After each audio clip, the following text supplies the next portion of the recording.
आज यकाएक एकदम से टीवी चैनल्स पर ब्रेकिंग न्यूज आने लगी, अडानी को क्लीन चिट, अडानी को क्लीन चिट। लेकिन ये सत्य से कोसों दूर है। पर पहले समझ लीजिए कि हुआ क्या। जब अडानी के महाघोटाले के काले करतूतों के सच सामने आने लगा तो सुप्रीम कोर्ट ने एक जांच समिति गठित करी। इस जांच समिति का टर्म्स ऑफ रेफरेंस केवल रिव्यू ऑफ रेगुलेटरी फ्रेमवर्क था। बहुत सीमित दायरा था और उस सीमित दायरे में उन्होंने एक रिपोर्ट दी है।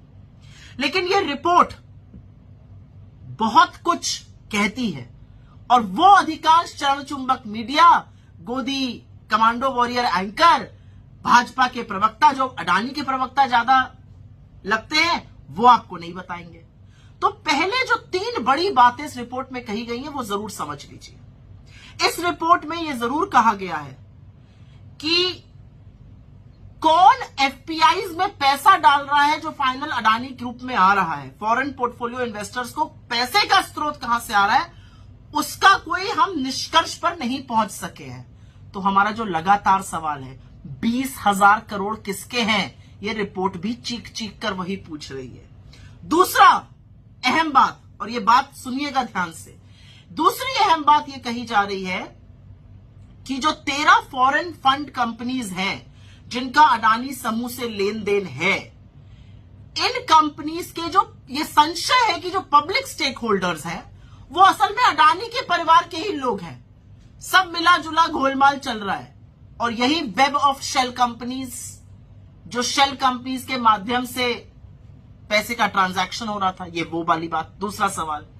तीसरी बड़ी बात इस रिपोर्ट में पूरी तरह से साफ है कि 4 करोड़ 80 लाख शेयर एलआईसी ने अडानी ग्रुप के खरीदे और ये तब खरीदे जब शेयर प्राइस 1031 से बढ़ते बढ़ते 3859 पे पहुंचा।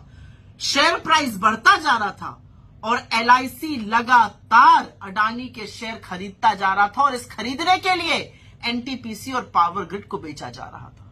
तो ये 3 बड़े सवाल, एफपीआई में का जो पैसा आता है वो 20,000 करोड़ किसके हैं, असल में ओनरशिप किसकी है, जो फॉरेन फंड्स के पब्लिक स्टेक होल्डर्स हैं, और एलआईसी ने ये क्यों खरीदा।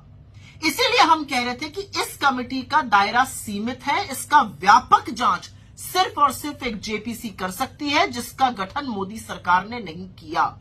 और अभी भी दूध का दूध और पानी का पानी अगर होना है तो जेपीसी का गठन करना पड़ेगा, जिसके पास ये अधिकार होता है कि वो इंस्टीट्यूशन से, एजेंसी से, सरकार से तमाम आंकड़े, तमाम डेटा, तमाम चीजें मांग सके।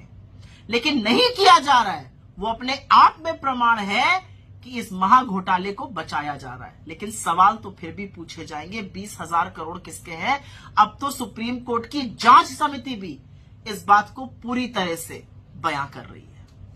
और एक बात और बता दें, ये वही सेबी है जिसने अभी थोड़े दिनों पहले अपने वकील की उम्र 22 से 25 साल करी थी। ये वही सेबी है जिसने वित्त मंत्रालय ने और एक दूसरे खंडन किया। सेबी ने कहा हमने कोई जांच नहीं करी अडानी की, वित्त मंत्रालय कहता है नहीं जी जांच हुई थी 2021 में, सदन में ये कहा गया था। तो कोई तो एक झूठ बोल रहा है।